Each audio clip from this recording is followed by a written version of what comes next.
So welcome to my first video, I suppose bonus episode of Mastering the Commute.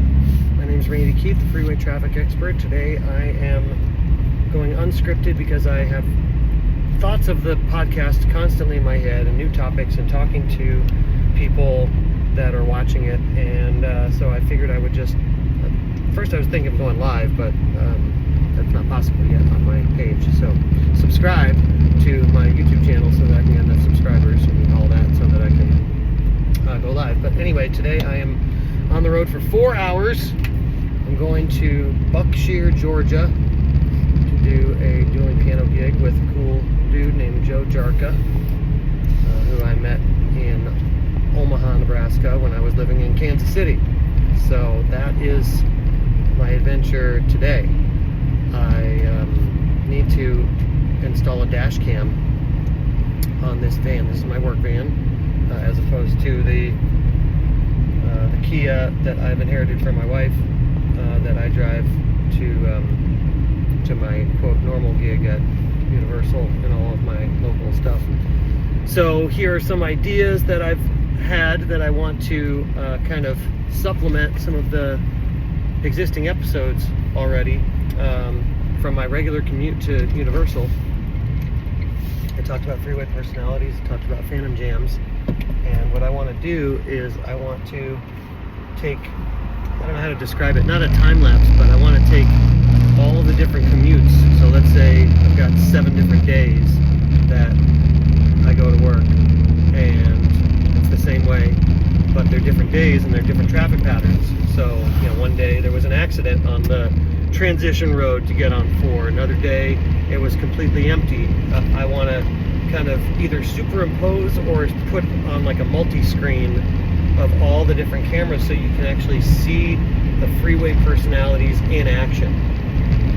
A lot of the videos that I see, it's all, the time-lapse videos are cool, and I definitely want to go into depth about how traffic waves work and how when you look at it from above, they can actually see that you can't beat it. You're in a wave if you're in the middle of that.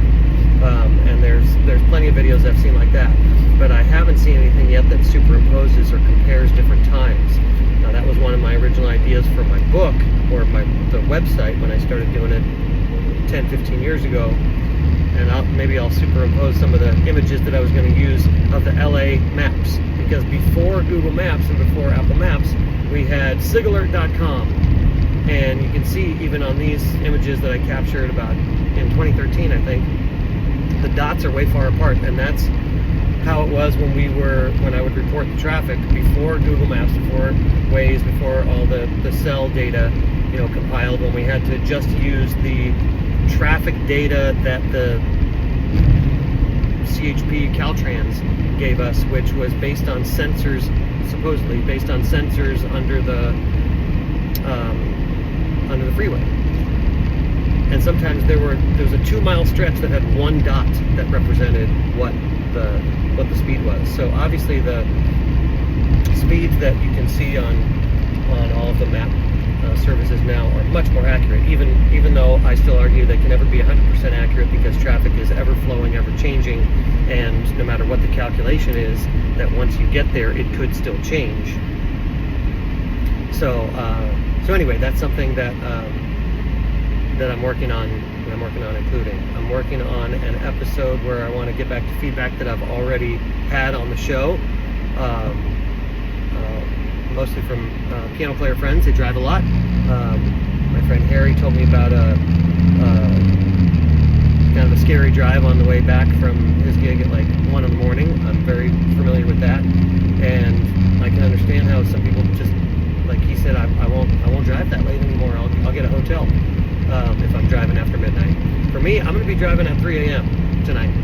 It's 1:41 p.m. now. I'm on the road for 4 hours. Set up, the gig is 3 hours, and then breakdown, and then another 4 hours back. So I'll be home about 3 a.m. That's how I roll.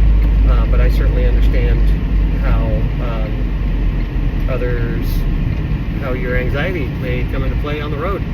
It's totally understandable. Joe, another piano player friend of mine, shared that he always leaves early, and this is something I've always envied about people like him. is that it is a struggle for me, even after all these years of learning. It's a struggle. Today I was planning to leave the house at 1 o'clock so that I could be there with a half-hour buffer and get there by 5:30. I left at 1:36. Now GPS says it's going to be 3:45, so I still have a little bit of buffer. 20 years ago, when I was in LA, I would have left late. So, you know, progress, not perfection. Even the freeway traffic expert does not always leave exactly when he plans to, but this is what it's all about. It's about learning from our own experience and sharing it with others and seeing what works. All right, I'm going to split up this video.